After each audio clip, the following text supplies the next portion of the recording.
Hey everybody, Jerome Maldonado, and it's Wednesday. It's Real Talk on Real Estate.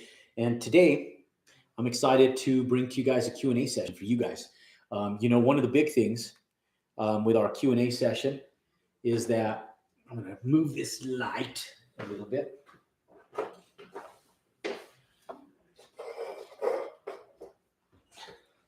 So I don't get that bad glare on there. So one thing that I like to do is give you guys an opportunity to come in and do some Q&A. And so we'll wait for a few people to come in, but I'm going to start talking about the housing market, what's happening a little bit right now economically, and what you guys should be looking out for. So I'm going to land up doing a full-length video on all of this stuff here sooner than later. And so you're going to be able to have the opportunity to go into some insight, in-depth coverage of what's happening statistically and economically right now with the war between the Ukraine and Russia. And on March 15th and 16th, the Federal Reserve has a meeting that they're going to be hosting that they are talking about. The whole point of the meeting is to talk about what they're going to do with interest rates. And so what we're talking about today is just a little bit of Q&A in relation to the housing market, investors, and how that affects all of us, right? Like what's going to happen economically? Like, are we going to be at a place where the housing market's going to fall apart? Is it going to crash? Or are we okay to continue building houses, buying land, building houses, and how are we going to invest? And so, and those are all great questions. And one of the big things is, how have we looked at things historically? And you guys remember being in school, and in school, your teacher's always telling you guys, you need to know history because history has a way of repeating itself. Well, there's truth to that, and there's truth to that economically. So when we sit back and we think about, where we're at right now and what's happening, have we ever went to war before? Well, yeah, we've had civil wars. We've had World War I, World War II. We've had the Vietnam War. We've had Desert Storm. So we've lived through some of this stuff. A lot of us that are still here today have lived through Desert Storm, the war in the Middle East, Desert Storm that happened back in the 90s, and then the second phase of Desert Storm, and in the late 90s, early 2000s. And so we've lived multiple wars. How has this affected us? Okay.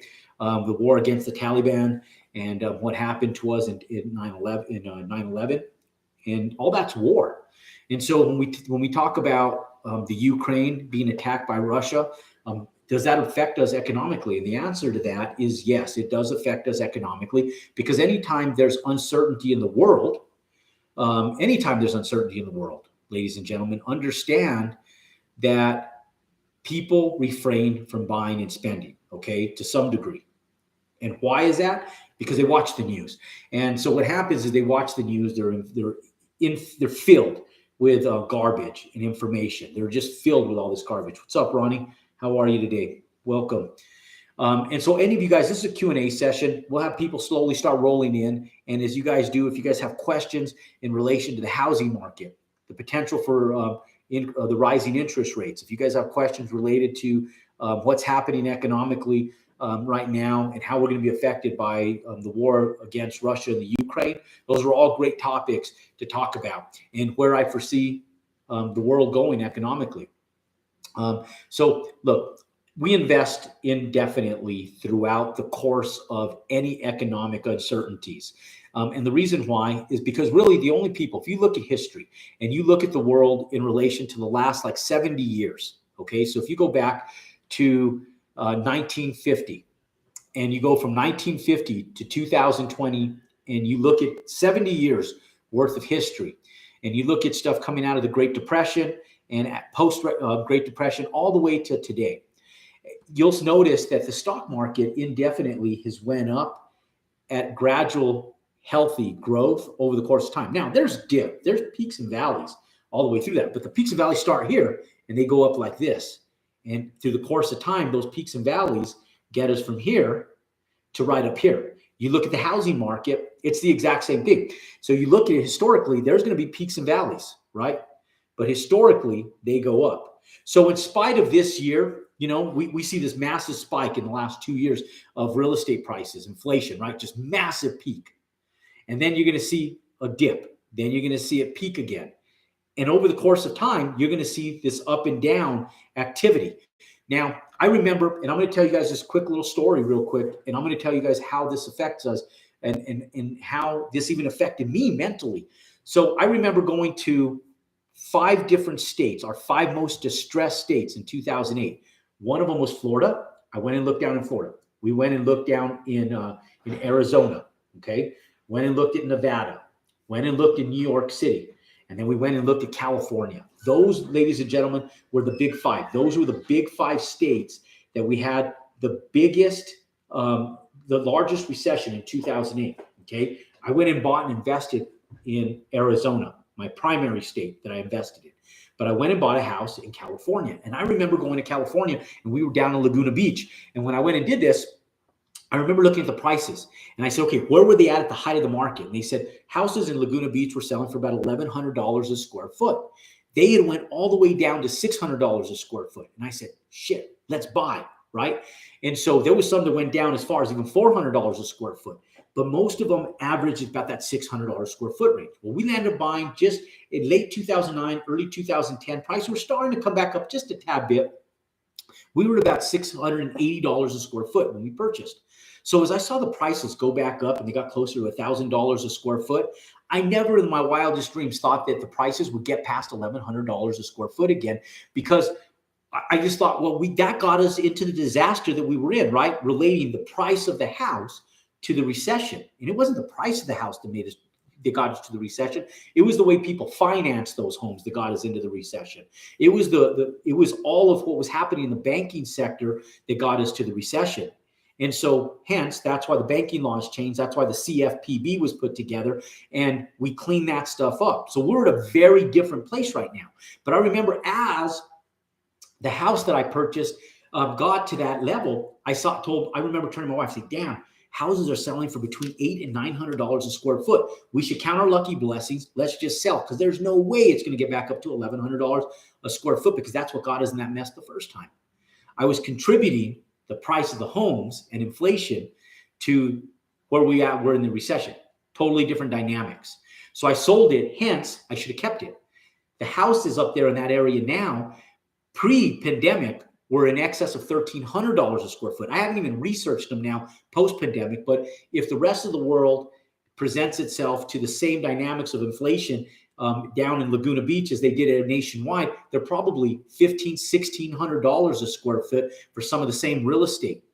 Hence, that's an extra $300, $400 a square foot, $500 a square foot over where we were at in pre-recession. Okay, so things had went up exponentially. So with the inflation, does that mean that we're going to start seeing all this big plummets in prices? Well, you're going to see these peaks and valleys like I'm talking about. And as we see these, we're going to see a lot of this settle, but it's going to go right back up over the course of time. So hence, why do most people who lose land up only losing if they sell? It's because they panic. They sell in the panic of this downturn, and they never wait to reclimb out of it. And so when we're exercising our business model, one of the first things I tell my students, I say, hey, just in case the market gets shit cans on us and all hell hits the fans, and everything everything bad that can happen physically happens, then just be at a place where you can rent it and you can just sit on it and it cash flows for you. Because the only way you're going to lose is if you can't hold it. So if you're not over leveraged or you're not overspent on it, you're fine. You're right. So that's why I always tell people the way you invest is more important than what you invest in. Now, what you invest in is very important too, because you want something there's a need for, right? And there's a need to keep a roof over our head. Just because something happens and there's a war doesn't mean that you're not going to need a roof over your head anymore. You're going to need a roof over your head. People need houses, right? Place to live. But what type of houses do they need? What type of roofs do they need over their head? That's the question. Okay. Hello, Jerome. How do you buy your materials for your projects? Do you get them from hardware stores or from manufacturers? Thanks. So both. I get them from both. I get them from hardware stores and manufacturers. So depends what I'm buying, right? I buy a lot from hardware stores. So I'm a Home Depot guy. I'm a Pro Rewards guy. I go to Lowe's and I'm what's it called at Lowe's? Are you a My Lowe's member? I'm a My Lowe's member, right? So I buy from hardware stores. I utilize the hardware stores to leverage my suppliers. My suppliers being my lumber suppliers. My lumber suppliers aren't. I guess they can be considered a hardware store. They're more of like a wholesale supplier for lumber. And I wouldn't consider them manufacturers because, like, even my lumber buyers buy from a bigger. Uh, they only sell to wholesalers, and so they only sell to they don't sell to end consumers. They just sell to the middleman, to the distributors, right? So my manufacturers will sell to the distributors. The distributors being some of them being hardware stores in other places, retailers, and so forth. So what I buy a lot is I use my hardware stores like Home Depot to leverage my suppliers. So like I just saved $2,000 on my truss package on my houses. I went and got them bid through my normal supplier. Then I went to Home Depot, who has a third-party outfit that they buy trusses from. And because they probably buy in such large quantity, they're able to get a better deal. And I told them, I'm going to use Home Depot for my trusses and my lumber package so I can save money, or you can match these prices. And so I landed up taking the bid from Home Depot to them, and they matched it for me. So I landed up still buying from my regular supplier for lumber, but I was able to save a little bit of money by being able to leverage those hardware stores. Now, manufacturers I'll buy from for like cabinets and stuff. Sometimes I still have my own custom cabinet guys. So as long as they can get their wood at a reasonable price, which nobody's getting wood at a reasonable price, I'm going to have an influx in my prices, but I'm going to still have those guys build them for me because I can get them made for the same price as if I bought them from the manufacturer. Okay. Now, I do know that you can get stuff cheaper if you go manufacture direct. Like for our apartment complexes, we're buying in quantity, right? So I buy in quantity. But I shop things. So the answer to your question is I buy from both, but I shop everything, especially in a market like it is right now. Just because there's hyperinflation doesn't mean that we're going to have also that mass appreciation that we saw last year in housing prices. Hopefully we do. At the end, logically, you sit back and say, okay, if I'm paying inflated prices, the D.R. Hortons of the world and the Pulte Homes of the world and the Toll Brother Homes of the world aren't going to bear off the expense of that, right? Logic tells you that they're going to pass on those premium expenses to the end consumer, the home buyer, the end buyer of that house. Hence, making common sense would be that housing prices have to go up. Now, there's a contrary to that, okay? That's what logic tells us. Now, there's a reality, right? There's logic versus reality. The reality is, if the feds go in and they increase interest rates by 1 basis point, that means interest rates go up by 0.25%, or they go up by 0.5%. If they continue to go up, we're expected to see them to go up 4 times this year. That's potentially a 1% increase over the course of a year or greater. Now, that affects buying power, okay? Now, that will slow the housing market down. For sure, that will slow the housing market down. Now, if it does that and interest rates go up, guess what that does? It compresses the prices of the houses because now people can't afford that anymore, right? So we sit back and we have to be very careful. This is a very sensitive time right now.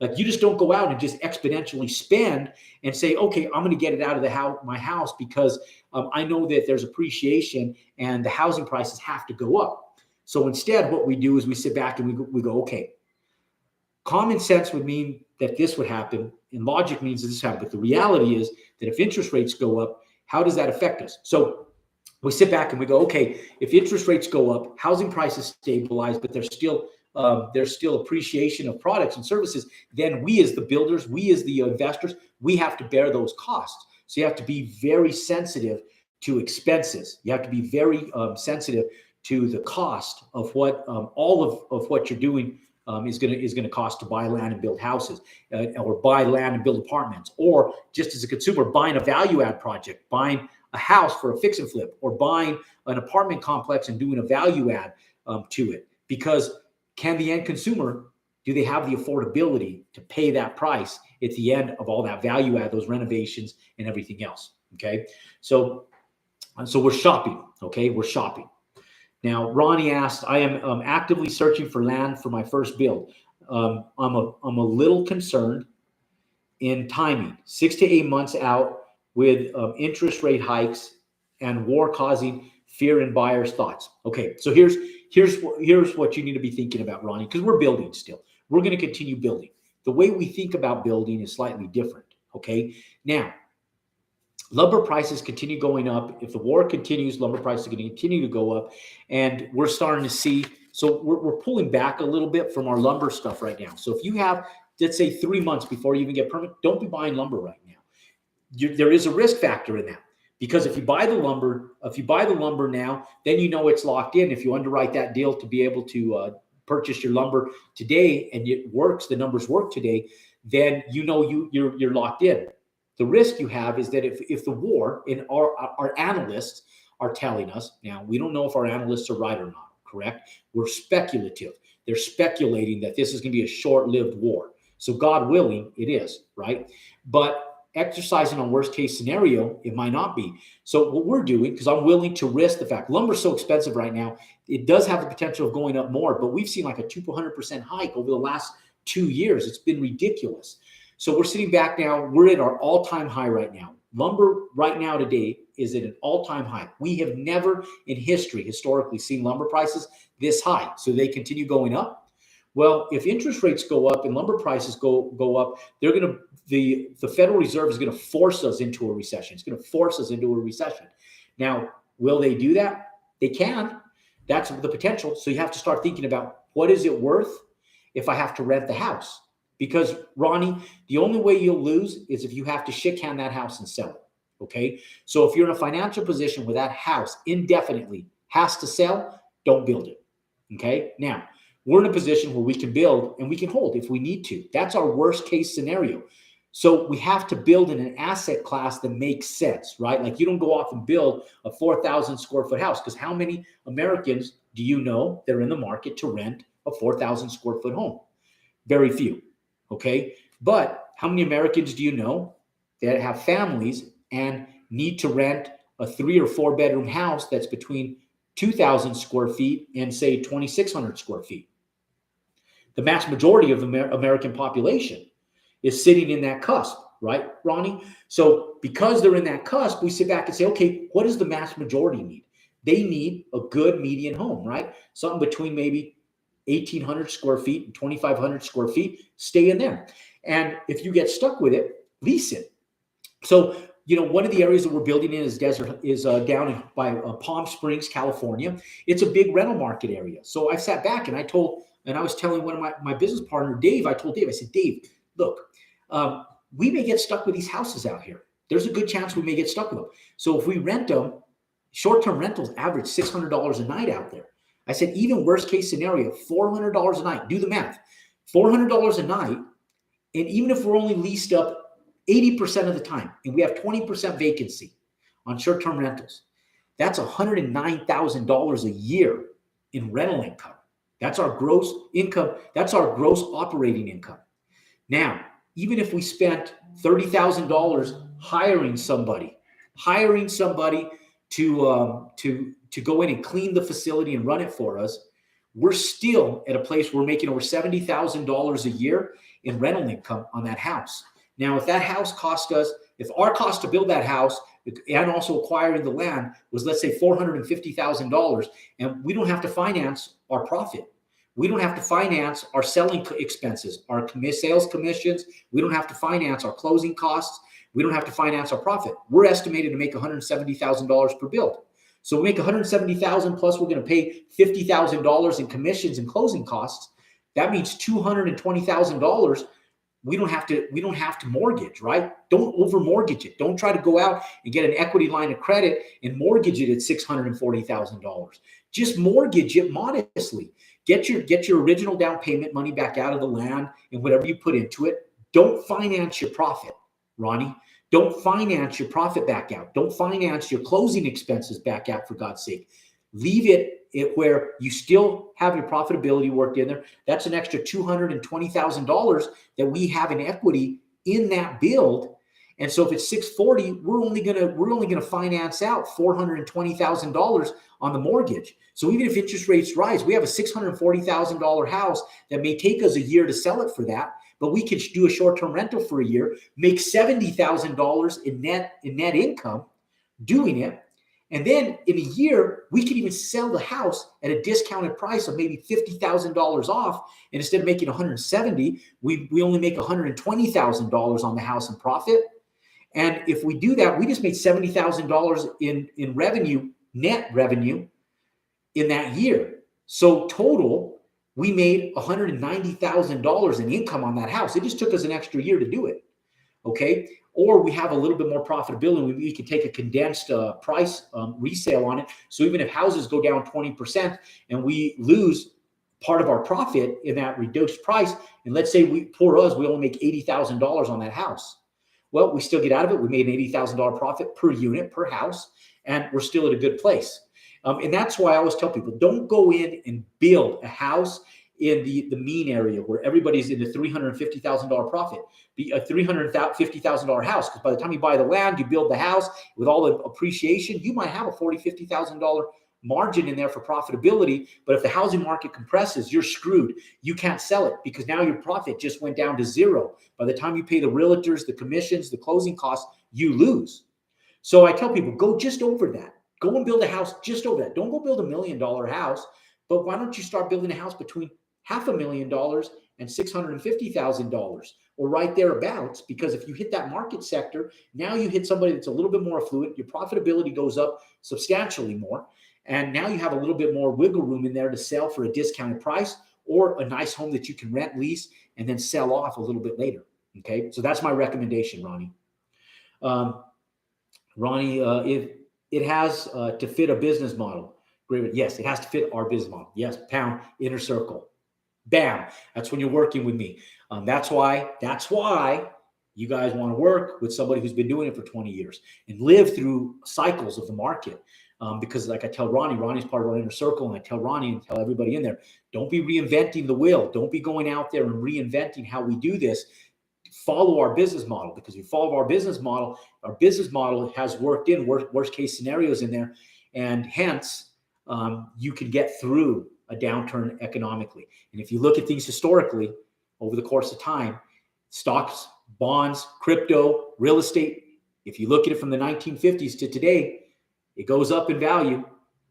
There's a lot of peaks and valleys in there, but it goes up. Okay. So historically, if history repeats itself, we may hit a downturn, but it's going to come back up. Okay. That's what you need to be aware of, that it will come back up. Okay. Eric, do you think there is a market for the earth covered homes in your family, with them in areas that are consistently affected by tornadoes, such as recently Kentucky, Arkansas, etc.? Yeah, I think there's a market for that stuff, Kurt. I don't know that there's a big enough market nationwide that I would hit on it. I guess if you could hit like a sector like Oklahoma, gets hit by tornadoes a lot, Arkansas, that area in the Midwest, that tornadoes are very prevalent. I guess there's a market for those earth-covered homes. And but it's not something that's advertised nationwide. Now, I will tell you that there's a company called Cover. Okay, so if you guys go in and say, what is the housing pre-manufactured home company named Cover doing? Go research Cover, right? Google that. Cover, the home manufacturing company. We're going to start seeing what there's a larger market in, Kurt, than earth-covered homes is what like the companies like Cover are doing. These homes are pre-manufactured. Okay, what they're doing is these things are computer generated and they're plasma cut, and these homes are coming out. They're mold proof. They hold up to seismic loads, wind loads, so tornado loads. They're mold proof. They're waterproof. They're fireproof, and they can plasma cut these suckers to fit almost perfectly. So like if you guys have ever built modular before, and you guys get like those bolt together kits for like patio covers or for steel buildings are very popular with this. So if you go to like American Steel and you build like a garage out of a steel, or I've seen like retail centers or warehouses or even storage facilities built out of metal. A lot of that's pre-manufactured, but it's bolt together, and they're never perfect. So when you go in, you put them together, the hole doesn't quite line up. You're trying to stick a screw through it, and then you have to get your metal drill bit and drill a pilot hole to make it a little bit bigger so you can shove this screw through it, right? Because sometimes this screw from here, you tighten this one up on the other side, then this one doesn't fit in there. You guys ever built furniture like that? Well, this company like Cover, with its pre-manufactured building process, They can come in, they can laser cut this stuff to almost perfect. I'm talking perfect, where you go in and that stuff seams together. There's no variation in it. And that's the future of building right there. What Cover is doing is the future of building. The same exact investors that invested in Elon Musk and Tesla are the same investment group that are investing in this company called Cover, because they see the future of that. That's where things are migrating to, is pre-manufactured construction. It's quicker, it's better, and it's going to be the wave of the future. Everything's going to be done on computers, ladies and gentlemen. Technology is going to win nationwide. We're already starting to see that in automobiles. Elon Musk started the wave of the future with electric cars. Now look at everybody's jumpsuit, right? Ford's doing it. They have the Mustang. GMC has a badass truck in their 1500 series. They're doing it. Everybody's doing it. Ford Motor Corp, GMC and Chevy are doing it. Chrysler's doing it. Kia has it now. Everybody's doing it. And the little Kia cars are pretty cool, trick little cars. So it's happening, right? With the automobile industry, what's the next industry that's going to evolve? The housing industry. So, and then it's going to go from the housing industry. There's another company called Nexi, and they're doing this out of Canada. They're trying to bring this into the commercial sector of building. You guys may have heard me talk about this on a warehouse that we were doing down in DeKalb, Illinois, just outside of Chicago, where we had an extra 13 acres and we were going to build out 150,000 square feet through pre-manufactured construction. Here was the problem, is that, Kurt, the problem is there's not enough contractors that understand how to put together and do the construction. So because of that, there's going to be this interim time, right, where there's a learning process where once contractors feel confident to find competent employees to be able to put these together, the cost to build will go down substantially because they're quicker. They're manufactured on computers in factories, not employees, so substantially less. And then you take it out on a truck, on a flatbed truck, and you erect this with a crane, and the building goes up in days instead of months or years. Okay, so that, Kurt, I think is the wave of the future. Oddball question: I am buying vacant lot where with an old house burnt down. Please share your advice. Okay, so you need to check and you need to do an environmental analysis on that. Make sure that the building officials are going to allow you to utilize that slab if you plan on doing it. I would underwrite the purchase of the land as if you had to rip out the entire slab and start fresh, just in case you do. And so you have to buy the land at a discounted price. You can't buy it at just regular land value. So if the land value around there, let's say for sake of example, theoretically speaking, that each lot is selling for $80,000, just a clean lot without any type of encumbrances on it, right? That means it's just weeds and trees. And so if your lot has a slab on it, you got to remember, you got to go back to a bank if you're going to buy it, get a loan, or somebody has to go get a mortgage on that, whether it's you or your end buyer. Somebody's going to have to get a mortgage on that piece of property. Okay. Now, if you have to go out and do additional demolition to it, the bank wants to know that you have that worked into your expenses, and they want this free and clear lot that you have the feasible ability to erect a home, because they don't want to give you a construction loan to build a home, and then all of a sudden you find out you can't build it there because that slab wasn't accounted for the removal, and now you're upside down on being able to take it out, and you don't have the affordability. So either make sure you have the affordability worked into your financing, and then underwrite the lot with the cost of the average cost of the lot minus the cost of what it's going to take you to remove it. So if it's going to take you $5,000, $10,000 to remove that foundation, get estimates from earth moving companies on what it's going to cost to get in there with a backhoe, rip all that garbage out, stick it in the back of a semi truck, and haul that shit to the dump. Then get a price before you do it, and then take that price, those bids, take the average. Don't go in and try to nosebleed the people that are selling it. Just go in. We're in a seller's market right now, right? We're still in a seller's market in spite of what's happening in the Ukraine and Russia. It's still a seller's market currently, right? We'll see what happens over the course of the next few months. But, we're in you're going to want to take that baseline of $80,000. If it takes you $10,000 to do it, subtract out $10,000 and go pay $70,000 for that lot. Maybe pad it with $2,000, $3,000 extra, just in case you have some added expenses. But pad it and then get out of it, and then get that lot for the price what it's going to cost you to remove the foundation. Now, if you're lucky enough to be able to reuse the exact same footprint and the foundation's still good, hence you have to be able to utilize the plumbing pipes, right? Those drain pipes, they have to be workable. Any electrical stuff is obsolete. You're going to have to pull it. That's not an issue because typically there's not electrical that goes through the slab, but your plumbing pipes are important. Your water, your hot water, your cold water, your sewer lines. You want to make sure that those are usable.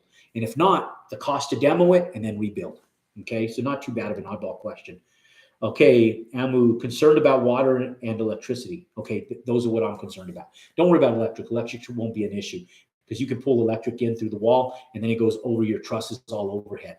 Our electricians don't even show up to run any conduit unless we're doing floor plugs on the foundation. Otherwise, our electricians, if we're not doing floor plugs, they get called later on. Our foundation guys leave a stub out for the ground with rebar in the garage typically. So electrical is not an issue if that's what your question is related to. Okay, but that's the way I would underwrite it. That's the way I purchased the lot. Now, Angel, how are you?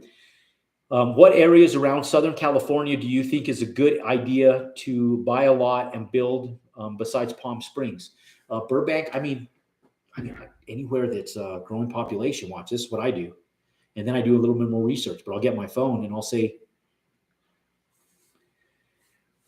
what areas in California have the largest population increase in 2022? Okay, so fastest growing, top 10 growing cities in California. Google, ladies and gentlemen. Google's pretty damn smart, right? So Vernon, Lathrop, and Dublin are the top 3 fastest growing cities in California. I'd start there. So then it says, but which other cities are seeing the most growth potential is in the Golden State? Well, Los Angeles, Malibu. Okay, here they are right here. Vernon is seeing a 98.2% growth rate. Okay, Vernon is just right outside of Irvine. Irvine's number 4. Number 1. So you got, where's number 1 at? Number 1 is Vernon. Number 2 is Lathrop. That's up north. That's up in the Bay Area. Okay, so Dublin, Rio Vista, that's up in the Sacramento area. That's up in further up towards the northern area of the state by Marin County, that whole area, very expensive. Coalinga is number 10. But down south, Vernon, Irvine, Lake Elsinore, Imperial, Menifee, Baymount, all those areas are good areas in California right now. Those would be the areas I look at first. Top 10 growing cities with the largest population increases, because it gives them to you here. Vernon in a 98.2% growth rate. Lathrop 59.2%. Dublin 57.7%. That's just outside of Oakland. Irvine, California, 44.9% growth rate. Baymount, 43.8% growth rate. That's over by Riverside, suburb of Riverside. Imperial, 37.3% growth rate. Rio Vista, just outside of the Sacramento Valley, 35.9%. Lake Elsinore, 35.6% growth rate, just outside of Riverside County. Menifee is 32.3% growth rate. Again, right out of Riverside County. Coalinga, 31.5% growth rate. Okay, right there. That's where I'd go. That's where I would look in California, Angel, in those areas that I just gave you. I am in New Jersey, building on weird shaped lots. I'm in New Mexico. I'm building on weird shaped lots as well. Weird shaped lots don't bother me. I just want to know that I can have a pad site and where my views are. So it doesn't matter if you're building on weird lots in Jersey or weird lots in Pennsylvania. Still, northern Jersey, gorgeous up there. Just outside of the city limits, everything off the interstates outside the city limits, real pretty. A lot of wooded areas, a lot of mountain areas, real pretty in those areas. So if you're building on awkward, odd-shaped lots, just make sure you have a pad site that's big enough for the house you want. And it complies with setback requirements that the city or the homeowners associations require in those areas. And you'll be fine building in those areas. Now, again, with the housing market the way it is, make sure you're in areas that are desirable for people to live. So the first thing I always ask people, I say, is it desirable? Like, are people moving there? Like, if people are moving out and the population's decreasing, boop, big red flag, right? Don't move there. Don't build there. You want to go where population growth is, right? Like nationwide, if you see over a 3% growth rate, it's a good city to build in. When you start seeing like in California, everybody thinks people are fleeing California. They're not. California is still growing. Affluent people, wealthy, smart people are leaving, but old money is staying there. They're not making money there. They don't have the same tax liabilities that new money has in California. California is a beautiful place to live. Politics are all jacked up there. Hopefully they don't jack up the politics in Texas. I'm not going to talk politics though. I'll lose half my viewers. So we'll just start talking about politics. Just understand, California is still growing. New Jersey, people are moving south to Florida. So just make sure if you're in Jersey and the northern areas in the country, still desirable, right? Massachusetts is still growing. Up north, Boston, those areas of Massachusetts, still growing. Upstate New York, still growing. People are moving to Albany, New York. Real pretty up there. If you guys have never been to Albany, gorgeous. You go up into Pennsylvania, a lot of really pretty areas in Pennsylvania. Jersey, Wayne, New Jersey, those areas up north, real pretty areas. So just make sure the population growth is there and that you have the ability to lease that house. There's a need for housing, okay, if you're going to build in those. But don't worry about the odd-shaped lots. Just make sure they comply and that you can preserve your views. If there's views in that area, make sure that you have the best capable views. Okay. You're welcome for the amazing information. I appreciate that. Hey, do me a favor. If you guys like the content, just give us a thumbs up. Click and subscribe to our YouTube channel. Angel, boom. There you go, my friend. Just go in and invest in those areas. Now, housing market. For those of you guys who joined late, I'm going to reiterate some stuff, but I'm also going to give you guys some new information. Okay. So the war by habit say the war in Iraq, right? We lived the war in Iraq here in the United States for a decade or longer, actually 2 decades, right? So, but by habit, it's actually the war on Ukraine where Russia's attacking the Ukraine right now. And people want to know, how is that affecting us? It's going to affect us, ladies and gentlemen, hands down. Now, how long? Hopefully, like all the analysts are telling us, it's going to be very short-lived. You talk to the Goldman Sachs people down at Goldman Sachs. You talk to the people down at Merrill Lynch. They're thinking it's going to be very short-lived. We're looking at a 30, 60, 90-day time of compression, and then we're going to get on to our lives. So God willing, they're right? We don't have a crystal ball, but God willing, they're right. So if that's the case, the Feds will do what they have in mind. They're going to raise interest rates 4 to 5 times this year. That's what they're expecting to do, is raise them 4 to 5 times this year. Now, 3 weeks ago, they were expecting to start raising those interest rates on the March 15th and 16th Federal Reserve meetings. What they do now on March 15th and 16th might be slightly different than what they thought they were going to be doing 3 weeks ago, right? Not knowing that Russia was really going to go and attack the Ukraine. So if they raise interest rates, it potentially could put us into a recession, okay? The Federal Reserve has the ability to do that. Now, for those of you guys who really want me to talk reality here, I'm about to. So if you don't want to hear reality, leave. If you do want to hear reality, listen up. Because the Federal Reserve is a non-governmental entity that prints money, okay? Non-constitutional. Okay, but in 1912, the Federal Reserve was implemented and they started printing money. 1913, they implemented, ironically enough, income taxes because the Federal Reserve was printing money. The Federal Reserve is owned and run and is operated by our central banking system. All the large banking companies, Merrill Lynch, Chase, Goldman Sachs, all the big guys run the central banking system. And so hence, they lend money back to our federal government that we pay them back 1.5% to 2% for every dollar they print. Now, for every dollar the Federal Reserve prints, multiply that times 9.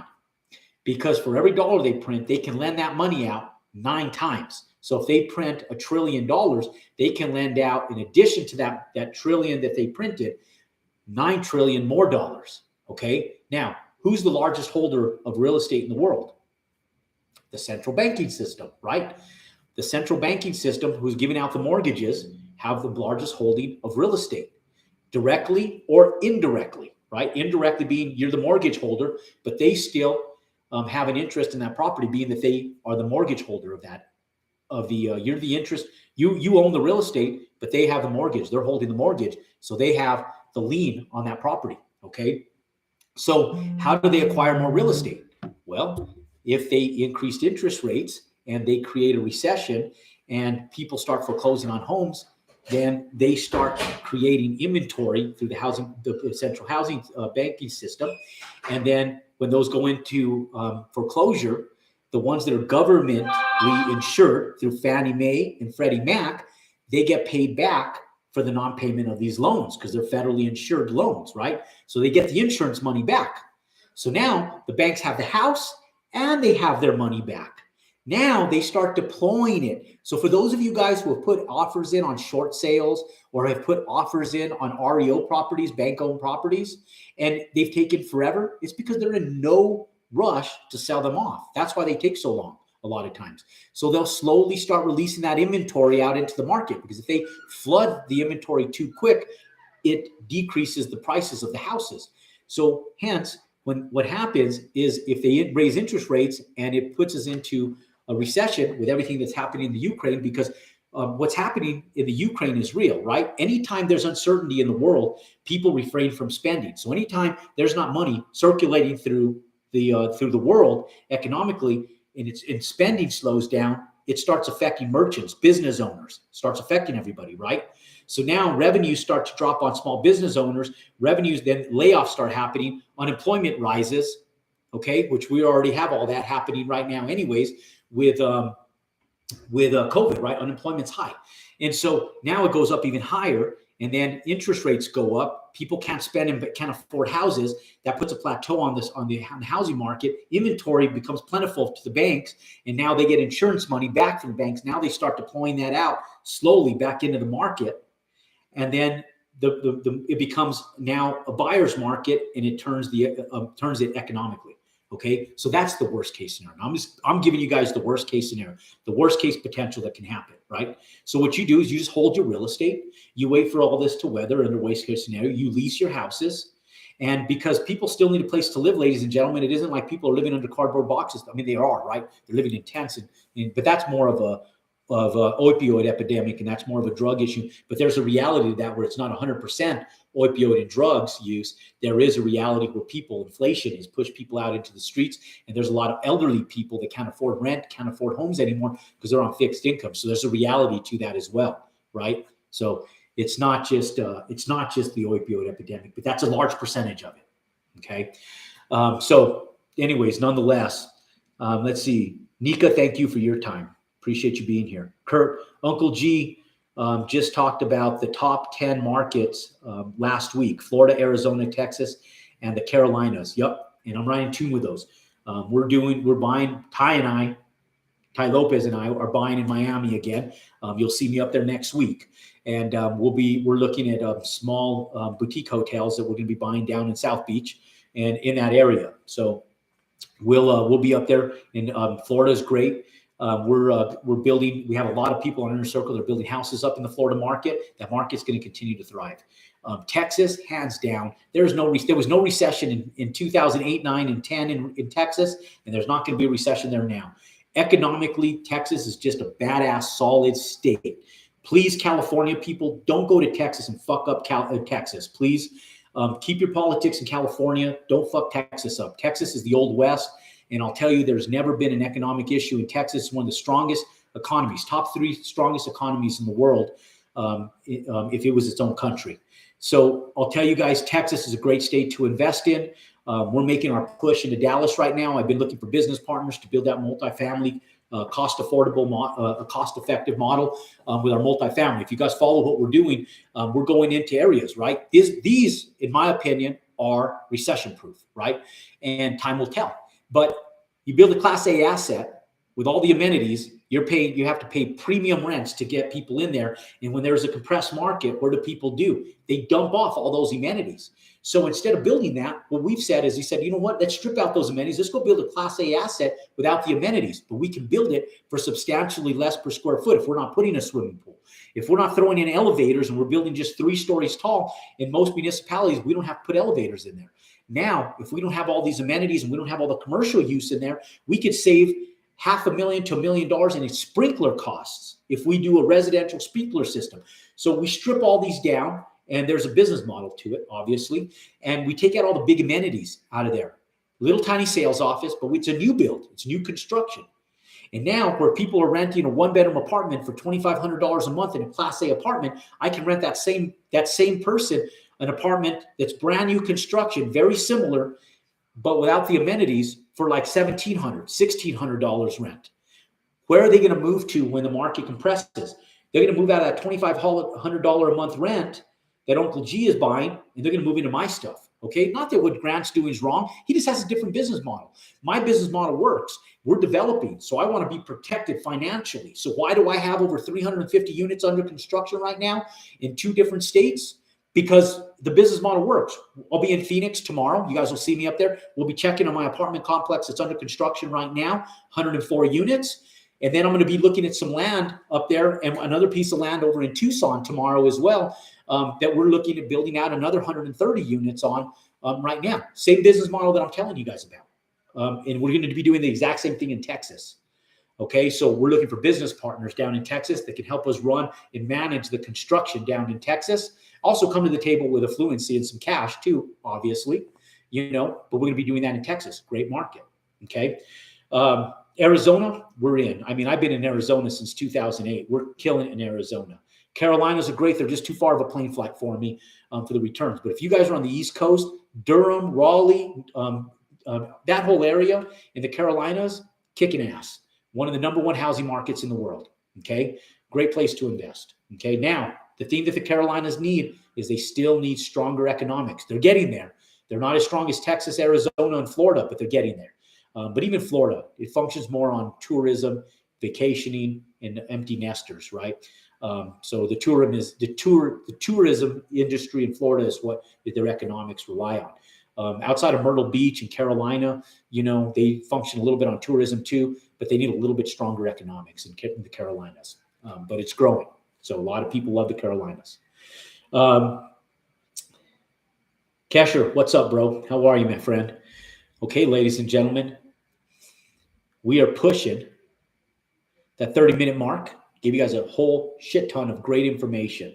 If you're just logging in now, when we give this about an hour to upload, and you're going to want to click rewind, hit repeat, and then hashtag pound repeat in the comment section.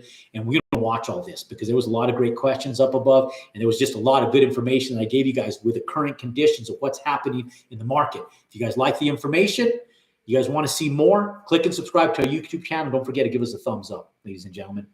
I love you guys for watching our content. Thank you, Keshar.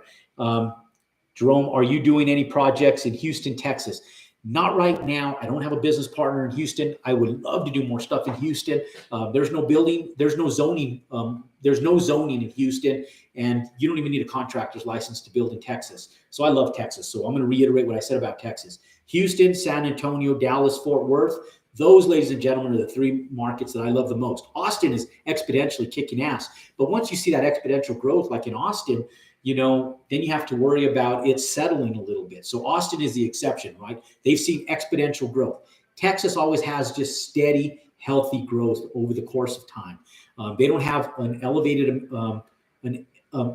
appreciation in real estate prices. It's just nice, healthy, steady growth in Texas, Houston being one of them. So Houston is a great market. Anyways, ladies and gentlemen, thank you guys for watching. I love you guys. God bless you guys. Go out and make it a great day. We'll see you guys next Wednesdays for live here on every Wednesday is Real Talk on Real Estate on Wednesdays. This Wednesday was our Q&A session. Thank you guys for participating. Without your questions, I couldn't make today work, right? So thank you guys all for being here. Thank you guys all for watching. Again, click and subscribe to our YouTube channel. You guys go out and make it a great day. Compound your success, and God bless you all.